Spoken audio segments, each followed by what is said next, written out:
اگر کوئی شخص ہمارے مستقبل کے بارے میں بتا دے کہ ہمارے ساتھ کیا ہوگا، یا ہمارا ماضی بتا دے، یا ماضی کی ایسی باتیں یا واقعات جو ہمارے علاوہ کسی کو نہ پتا ہو، کیا واقعی ایسا ممکن ہے؟ شہاب ثاقب کیا ہے؟ علم نجوم، ہاتھ دکھانا، نیومرولوجی، ہاروسکوپس یا فال کے ذریعے یا کسی بھی ذریعے ہم کسی کے غیب کے بارے میں جان سکتے ہیں؟ اسلام ہمیں اس معاملے میں کیا رہنمائی کرتا ہے؟ السلام علیکم ناظرین، انسان روز اول سے کسی نہ کسی پریشانی یا مسئلے میں مبتلا رہا ہے۔ اپنی پریشانیوں کو حل کرنے یا مستقبل کا پتہ لگانے، خواہ وہ مستقبل کے مسائل حل کرنا ہو یا کوئی جائز یا ناجائز فائدہ اٹھانا ہو، انسان ایسے لوگوں کے پاس جاتا ہے یا دنیا میں اسے ایسے لوگ مل جاتے ہیں جو اسے مستقبل کے بارے میں بتانے کا دعویٰ کرتے ہیں، خواہ وہ طوطوں یعنی کہ حیوان کے ذریعے فال نکالنا ہو، یا نجومی کے ذریعے ستاروں کے حساب سے مستقبل جاننا ہو، یا ہاروسکوپ دیکھ کر شخصیت جاننا ہو، یا ہاتھ دکھا کر قسمت یا مستقبل کو جاننا ہو، یا نیومرولوجی کے ذریعے مستقبل کو جاننا ہو۔ ان سب کے بارے میں اسلامی شریعت کیا کہتی ہے؟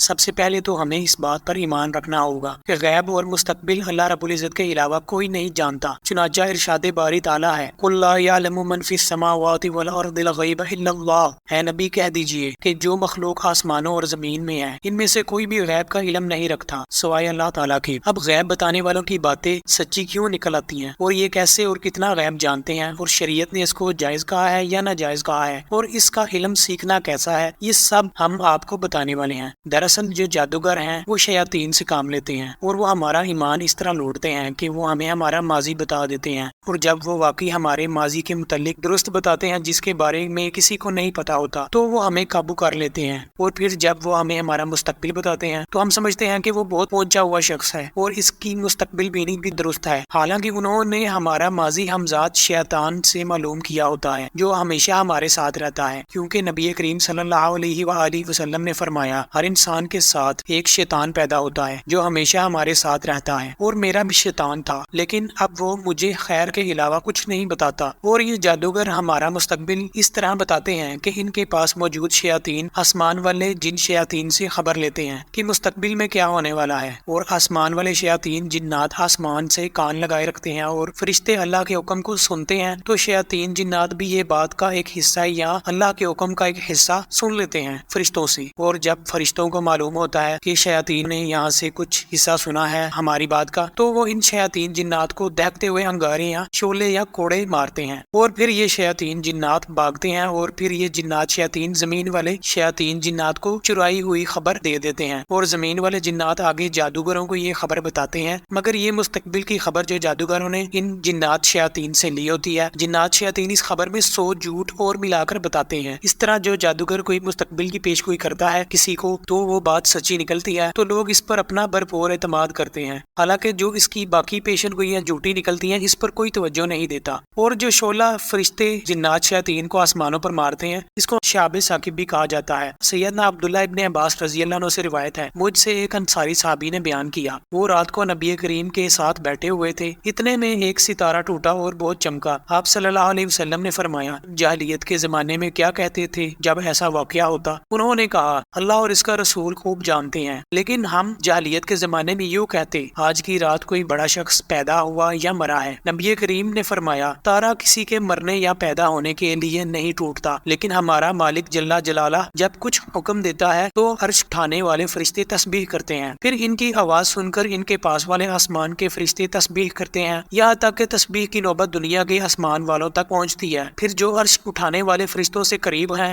وہ ان سے پوچھتے ہیں کہ کیا حکم دیا تمہارے مالک نے، وہ بیان کرتے ہیں، اسی طرح آسمان والے ایک دوسرے سے بیان کرتے رہتے ہیں، یہاں تک کہ وہ خبر اس دنیا کے آسمان والوں تک آتی ہے، ان سے وہ خبر جن اڑا لیتے ہیں اور اپنے دوستوں کو آ کر سناتے ہیں، فرشتے ان جنوں کو دیکھتے ہیں تو ان کو تاروں سے مارتے ہیں، پھر جو خبر لاتے ہیں اگر اتنی ہی کہیں تو سچ ہے، لیکن وہ جھوٹ ملاتے ہیں اور اس میں اور زیادہ باتیں شامل کرتے ہیں۔ نبی کریم صلی اللہ علیہ وآلہ وسلم کی نبوت سے پہلے یہ جنات عام طور پر آسمانوں سے یہ بات سن لیا کرتے تھے، مگر اس کے بعد اللہ تعالیٰ نے فرشتوں کی پہراداری لگا دی۔ جنات کی ان باتوں کا ذکر قرآن مجید کی سورہ الجن میں بھی موجود ہے، اور ہم نے آسمان کو ٹٹول کر دیکھا تو اسے سخت چوکیداروں اور سخت شعلوں پر پایا۔ اس سے پہلے ہم باتیں سننے کے لیے آسمان میں جگہ جگہ بیٹھ جایا کرتے تھے، اب جو بھی کان لگاتا ہے وہ ایک شعلے کو اپنی طاق میں پاتا ہے۔ اسی طرح سورہ الحجر میں اللہ تعالیٰ کا فرمان ہے، یقیناً ہم نے آسمان آسمان میں برج بنائے ہیں اور دیکھنے والوں کے لیے اسے سجا دیا گیا ہے اور اسے ہر مردود شیطان سے محفوظ رکھا ہے۔ ہاں مگر جو چوری چھپے سننے کی کوشش کرے اس کے پیچھے دیکھتا ہوا کھلا شعلہ لگتا ہے۔ اسی طرح سید عائشہ رضی اللہ عنہ سے روایت ہے، بعض لوگوں نے نبی کریم صلی اللہ علیہ وسلم سے کائنوں کے بارے میں پوچھا، آپ نے فرمایا وہ لغو ہیں، کچھ اعتبار کے لائق نہیں۔ لوگوں نے کہا یا رسول اللہ بعض باتیں ان کی سچ نکلتی ہیں۔ نبی کریم صلی اللہ علیہ وسلم نے فرمایا سچ بات وہی ہے جس کو جن اڑا لیتا ہے اور اپنے دوست کے کان میں ڈال دیتا ہے، جیسے مرغ مرغی کو بلاتا ہے دانے کے لیے اور دوسرا مرغ اس کی آواز کو سمجھ جاتا ہے، اسی طرح جن کی بات اس کا دوست سمجھ لیتا ہے اور لوگ نہیں سمجھتے، پھر وہ اس میں اپنی طرف سے 100 جھوٹ سے بھی زیادہ ملا دیتی ہے اور لوگوں سے کہتے ہیں۔ اور نبی صلی اللہ علیہ وسلم نے اپنے دور کے ایک شخص صاف ابن سیاد کو دین کی دعوت دی جو جادوگر تھا۔ اس نے دعوت سے انکار کیا اور اس نے نبی کریم صلی اللہ علیہ وسلم کو کہا میں آپ کے دل کی بات بھی جانتا ہوں، تو نبی کریم نے دل میں سورہ دخان کی آیات تلاوت کی تو آپ صلی اللہ علیہ وسلم نے کہا بتاؤ میرے دل میں اس وقت کیا خیال ہے، تو صاف یہ جان نہ سکا اور اس نے کہا کہ آپ نے دکھ تو کہا ہے نا، جس پر نبی کریم نے فرمایا تو اپنی بساط سے آگے نہیں بڑھ سکتا، یعنی جتنا اللہ تعالیٰ نے تجھے چھوٹ دی ہے، جتنا علم دیا ہے اس سے زیادہ نہیں بڑھ سکتا۔ یعنی کہ اس سے یہ بھی ثابت ہوا کہ جادوگر جنات سے کام لیتے ہیں، شیاطین سے کام لیتے ہیں اور وہ غیب کا کچھ حصہ جان لیتے ہیں۔ کہانت یعنی کہ مستقبل کی پیشن گوئی کرنے کا علم حاصل کرنا، جادو سیکھنا ہے اور اس کی کمائی حرام ہے۔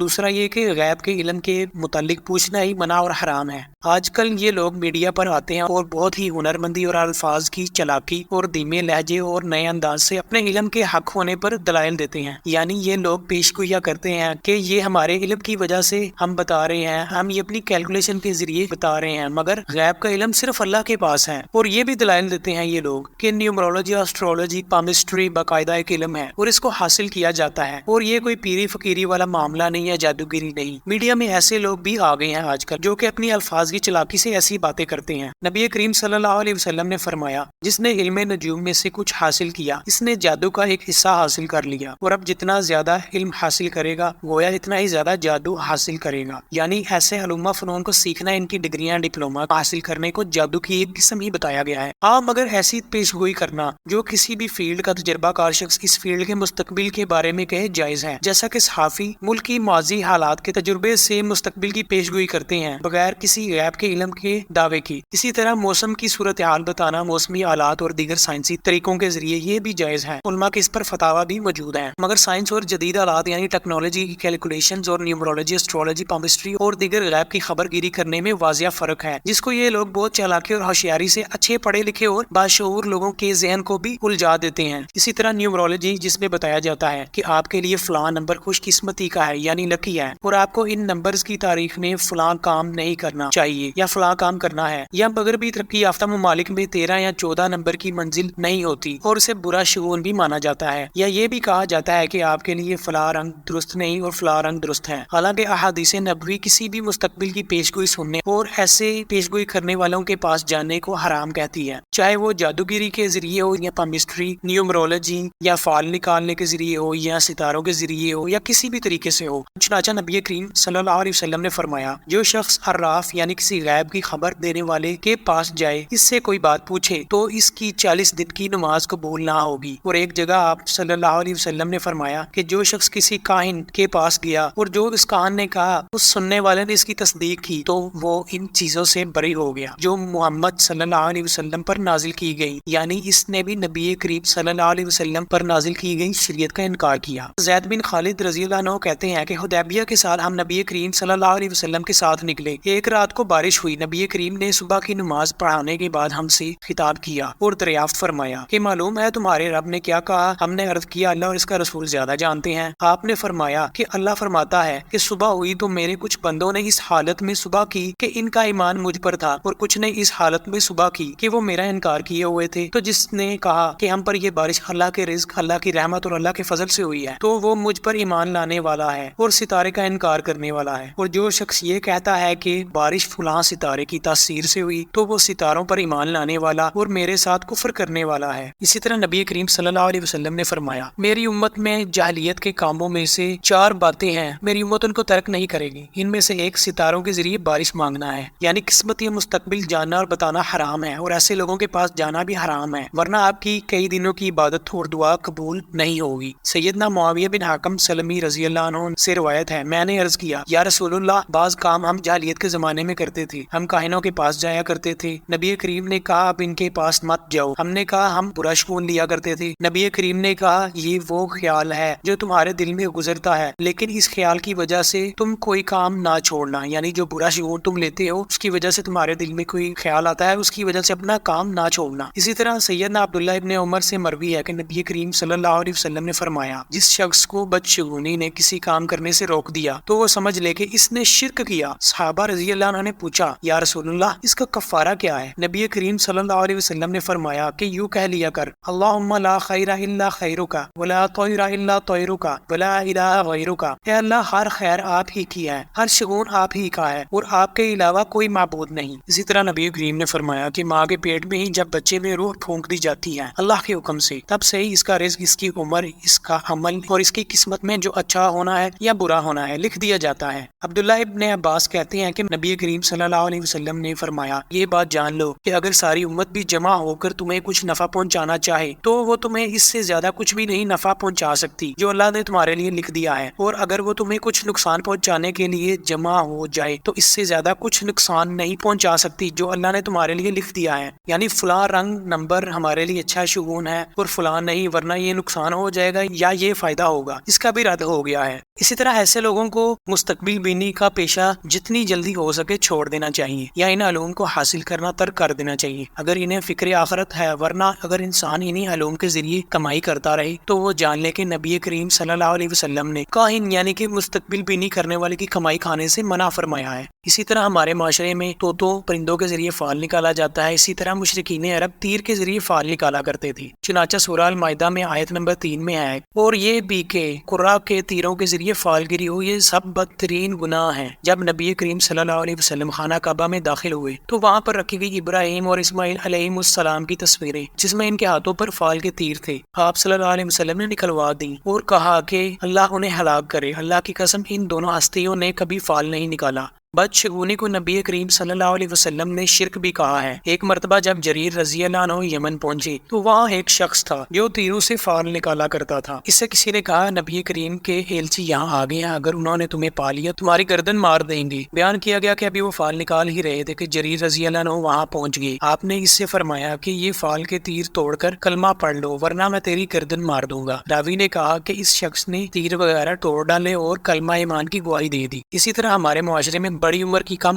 علم عورتیں اور لوگ کہتے ہیں کہ حاملہ عورت کو چاند گرہن کے وقت کوئی کاٹنے والا کام نہیں کرنا چاہیے یا کینچی یا چھری وغیرہ نہیں پکڑنی چاہیے ورنہ اولاد معذور پیدا ہوتی ہے۔ چاند گرہن اور سورج گرہن کے متعلق بدشگونیاں اور بے دین باتوں کا رد نبی کریم صلی اللہ علیہ وآلہ وسلم نے خود فرمایا ہے۔ مغیرہ ابن شعبہ رضی اللہ عنہ نے بیان کیا کہ نبی کریم کے زمانے میں سورج گرہن لگا اس دن جس دن آپ کے صاحبزادہ ابراہیم رضی اللہ عنہ کا انتقال ہوا۔ بعض لوگ کہنے لگے کہ گرہن ابراہیم رضی اللہ عنہ کی وفات کی وجہ سے لگا ہے، اس لیے نبی کریم نے فرمایا کہ گرہن کسی کی موت و حیات سے نہیں لگتا، البتہ جب تم اسے دیکھ لو تو نماز پڑھو اور دعا کرو اور غلام آزاد کرو، البتہ کسی کے بارے میں اچھی پیش گوئی کرنا بغیر علم غیب کا دعویٰ کیے یعنی خیر کی پیش گوئی کرنا، اس کو نبی کریم نے پسند فرمایا ہے۔ جیسے ہم کہہ دیں کہ میرا دوست یا میرا بیٹا یا فلاں شخص ایک دن بہت بڑا آدمی بنے گا، جیسا کہ نبی کریم صلی اللہ علیہ وسلم نے فرمایا بدشگونی کی کوئی حیثیت نہیں ہے، البتہ نیک فال لینا کچھ برا نہیں۔ صحابہ نے عرض کیا نیک فال کیا چیز ہے؟ تو آپ نے فرمایا کوئی اچھا کلمہ جو تم میں سے کوئی سنتا ہے یا کوئی اچھی بات کہتا ہے۔ ابو ہریرہ رضی اللہ عنہ کہتے ہیں کہ رسول کریم صلی اللہ علیہ وسلم نے ایک بات سنی جو آپ کو بری لگی تو آپ نے فرمایا ہم نے تیری فال تیرے منہ سے سن لی، یعنی انجام بخیر ہی ہوگا انشاءاللہ۔ قرآن مجید کی تفاسیر میں ہے کہ فرعون کو جب نجومیوں نے کہا یا نجومیوں نے اس کے خواب کی تعبیر کی کہ بنی اسرائیل میں ایک بچہ پیدا ہوگا جس کے سبب تمہاری حکومت ختم ہو جائے گی، اسی کی وجہ سے فرعون نے بنی اسرائیل کے بچوں کی قتل و غارت شروع کر دی۔ حالانکہ اس احمق نے یہ نہیں سوچا کہ اگر کائن سچا ہے تو ایسا یقیناً ہو کر ہی رہے گا چاہے وہ بچے قتل کرواتا رہے، اور اگر وہ جھوٹا ہے تو قتل کروانے کی ضرورت ہی نہیں تھی۔ یعنی فرعون کا بیڑا غرق بھی خدائی کا دعویٰ کرنے سے اور موسیٰ علیہ السلام کی دعوت کو رد کرنے سے اور ظلم و ستم سے نہ رکنے سے اور کاہنوں اور نجومیوں کی جادوگری اور ان کی باتوں پر عمل کرنے سے ہوا تھا، اور اس کی حکومت بھی ختم ہو گئی تھی۔ حالانکہ موسیٰ علیہ السلام نے نہ اس سے حکومت مانگی تھی بلکہ اسے شرک اور ظلم سے بچنے کی تلقین کی تھی، اگر وہ بات مان لیتا تو اس کی بخشش ہو جا غلطی۔ یاد رکھیے کہ بعض لوگ آپ کا غیب کا علم یعنی کہ آپ کے ماضی اور آپ کے مستقبل کا بتاتے ہیں۔ بعض مرتبہ وہ لوگ کاہن یا جادوگر نہیں ہوتے بلکہ وہ نوسر باز اور فراڈیے ہوتے ہیں، اور وہ آپ کے کسی جاننے والے سے یا کہیں سے آپ کے ماضی کے بارے میں معلومات لے لیتے ہیں۔ تو ناظرین، آج کی ویڈیو کیسی لگی؟ امید کرتے ہیں اچھی لگی ہوگی۔ اسی طرح کے ایک نئے ٹاپک کے ساتھ حاضر ہوں گے۔ اجازت دیجیے، السلام علیکم۔